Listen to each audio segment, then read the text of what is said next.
প্রশ্ন 61। দিঘনিঘাই গ্রন্থে যে মহাজন পদের উল্লেখ নেই? উত্তর ঘ অর্থাৎ উপরের সবগুলি। প্রশ্ন 62। বৈহার, বরাহ, বৃষভ, ঋষিগিরি ও চৈতক এই 5টি পাহাড় দ্বারা যে শহরটি বেষ্টিত ছিল? উত্তর ক অর্থাৎ রাজগৃহ। প্রশ্ন 63। বর্ষকার যার মন্ত্রী ছিলেন? উত্তর খ অর্থাৎ অজাতশত্রু। প্রশ্ন 64। বিম্বিসারের সমসাময়িক অবন্তীর রাজা ছিলেন? উত্তর গ অর্থাৎ প্রদ্যোৎ। প্রশ্ন 65। শ্রেণিক অভিধায় ভূষিত ছিলেন? উত্তর খ অর্থাৎ বিম্বিসার। প্রশ্ন 66। যত বছর বয়সে বিম্বিসার সিংহাসনে আরোহণ করেন? উত্তর ক অর্থাৎ 15 বছর। প্রশ্ন 67। বিম্বিসারের পত্নী ছিলেন? উত্তর ঘ অর্থাৎ উপরের সকলে। প্রশ্ন 68। যার সঙ্গে বিবাহের সূত্রে বিম্বিসার কাশীর বিরাট এলাকা উপহার পান? উত্তর ক অর্থাৎ কৌশল দেবী।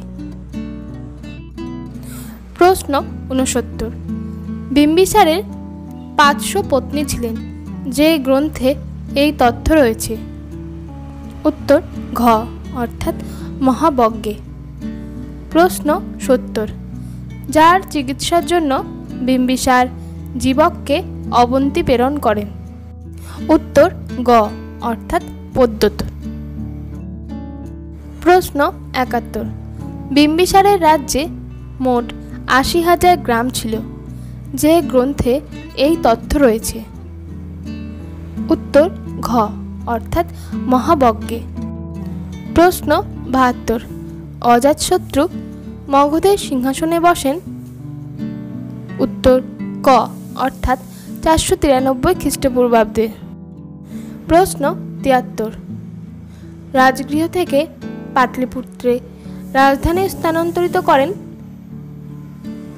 উত্তর খ অর্থাৎ উদাই। প্রশ্ন 74। পাটলিপুত্রের পরিবর্তে রাজগৃহকে মগধের রাজধানী করেন? উত্তর গ অর্থাৎ শিশুনাগ। প্রশ্ন 75। কৌশল মহাজন পদটি মগধ সাম্রাজ্যভুক্ত করেন? উত্তর গ অর্থাৎ শিশুনাগ। প্রশ্ন 76। যার হাতে শৈশুনাগ রাজবংশের পতন হয়? উত্তর ক অর্থাৎ মহাপদ্মনন্দ।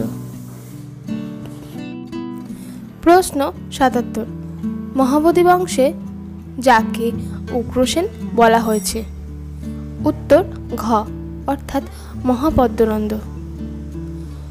প্রশ্ন 78। দ্বিতীয় পরশুরাম সর্বক্ষত্রান্তক প্রভৃতি অভিধায় ভূষিত হয়েছেন? উত্তর গ অর্থাৎ মহাপদ্মনন্দ। প্রশ্ন 79। অ্যাগ্রামেস নামে পরিচিত ছিলেন? উত্তর ক অর্থাৎ ধননন্দ। প্রশ্ন 80। হাতিগুম্ফা লেখ থেকে যে নন্দরাজার কথা জানা যায়? উত্তর গ অর্থাৎ মহাপদ্মনন্দ।